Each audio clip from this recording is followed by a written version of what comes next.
Good evening, ladies and gentlemen. My name is Jessica Webb, and today I will be giving you an informative speech on Abraham Lincoln. The 16th President of the United States of America once started his speech with this: 7 years ago, our father brought forth on this continent a new nation, conceived in liberty and dedicated to the proposition that all men are created equal. Yesterday also happened to be his birthday. Does anyone know his name? Abraham Lincoln. So I'm going to pass this photo around so everyone can see Abraham Lincoln in all of his glory. So today we will discuss 3 key points. First, key points of his life before his presidency. Next, important events during his presidency. And finally, the death of President Lincoln. Much of the information I'm going to share with you came from history.com and biography.com. First, his life. Abraham Lincoln was born 12 February 1807 to Nancy and Thomas Lincoln in Kentucky. He was married to Mary Todd in 4 November 1842 until his death in 1865. Together they shared 4 children, only one living to adulthood. In 1834, he became a member of the Whig Party in Illinois. This is when he decided to become a lawyer. In 1857, Supreme Court issued the controversial decision of Scott versus Sanford, which declared that African Americans were not citizens and had no rights. Though Lincoln agreed that whites and African Americans were not equal, he did agree that every person was born to have rights. He challenged U.S. Senator Stephen Douglas for his seat.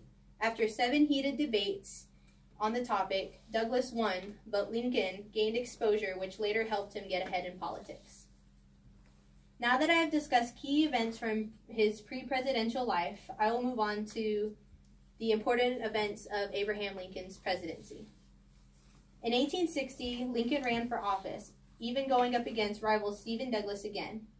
He only won not even 40% of the popular vote due to his views on slavery, but won 180 of the 303 electoral votes. Before his inauguration, 7 southern states seceded from the Union. April 12, 1861 started America's most costly and deadliest war. Because Lincoln was very quick in the decisions, money-wise and manpower-wise, Lincoln was very quick without any consultation from his cabinet and party, so he was at odds with many of his generals, cabinet, party, and majority of the American people. January 1st, 1863, he delivered the Emancipation Proclamation, saving the Union and abolishing slavery. He stated that all individuals who are held as slaves in rebellious states henceforth shall be free. November 19th, 1863, he delivered his most famous speech in front of 15,000 people. His 272-word speech was given at Gettysburg National Cemetery. He stated that the Civil War was the ultimate test of the preservation of the Union created in 1776, and the dead at Gettysburg fought to uphold this cause. It was up to the living to ensure that the government of the people, by the people, for the people, shall not perish from the earth, and this Union was dedicated to the proposition that all men are created equal. Now that I have talked about his life and presidency, I will move on to the death of Abraham Lincoln. His death happened 5 days after the end of the Civil War. April 14, 1865, John Wilkes Booth, well-known actor and Confederate sympathizer, assassinated Lincoln. While watching a show at the theater, Booth slipped into the booth of Lincoln and shot him in the back of the head with his .44 caliber pistol and stabbed Lincoln's officer. He jumped down onto the stage shouting Sic Semper Tyrannis, Virginia State's motto.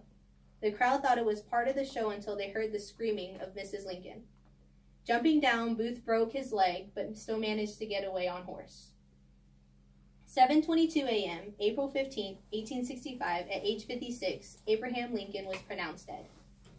April 21st, his remains were boarded on the train back to Illinois, his home state. Tens of thousands of Americans lined the railroad route to pay their respects. Booth was later captured and shot in the neck after the military tried smoking him out of the farmhouse where he was hiding. His last words were useless, useless.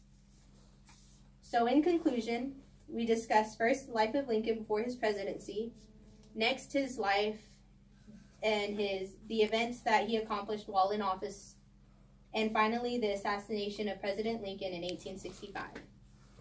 The reason I found it important to do my speech on him was because it was his birthday, and without his initiation, we as a country would be divided, and who knows how we would be on slavery, if it would still exist or not. So thank you, and this concludes my speech.